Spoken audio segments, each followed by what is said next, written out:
యోహాను సువార్త 11వ అధ్యాయం 25, 26 వచనాలు చదువుకుందాం త్వరగా. పునరుద్ధానమును జీవమును నేనే,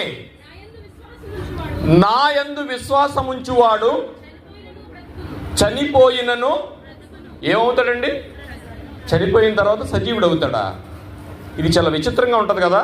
అంటే యేసుప్రభువుని నమ్ముకుంటే మరణం ముగింపు కాదు, మరణం తర్వాత మరో బ్రతుకుందనేది రొటీన్గా వెళ్ళిపోతుంది. If it is correct or not. ఎంత అద్భుతమైన మాట అండి అది. అలా వెళ్ళిపోతుంది అంతే ఫ్లోటింగ్లోనే. ఏమంటున్నాడు ఆయన? ఈరోజు మీలో సజీవులు ఎవరో తేల్చుకోవాలి. సజీవులు కావడానికి దేవుడు ఏం చేశాడో మనం తెలుసుకోవాలి. మనం సజీవులు కావడానికే వచ్చాం. ఎన్నో భౌతికమైన ఇబ్బందులు మనకు ఉండొచ్చు, అవన్నీ చాలా మైన్యూట్. కానీ మనం ఈ క్రైస్తవులకు వచ్చింది ఎందుకో తెలుసండి? సజీవులు కావడానికి.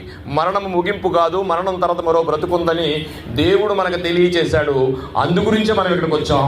మిగతా అన్నీ దేవుడిస్తాడు. సజీవులు కావడానికి ముందు సజీవక యాగం చేసిన ఆయన గురించి మనం మాట్లాడుకుందాం. ఏమన్నాడండి? పునరుత్థానమును జీవమును నేనే, ఐయామ్ ఓన్లీ. ఎవరైనా చెప్పగలరండి?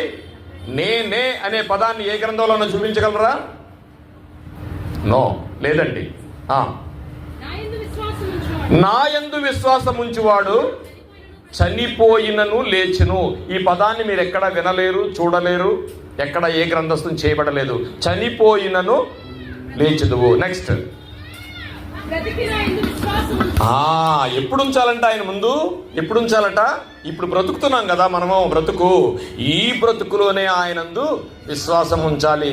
బ్రతుకును ఆయందు విశ్వాసం ఉంచి ప్రతివాడును ఎన్నటికీ చనిపోడు. ఈ మాట నమ్ముచున్నావా అని ఈ రోజు దేవుడు మనల్ని అడుగుతున్నాడు.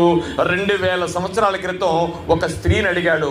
ఈరోజు ఆయన పునరుత్థానుడై లేచాడు. మనం కూడా సజీవులు అవుతామని మీరు నమ్ముచున్నారా? దేవునికి మహిమ కలుగునుగాక.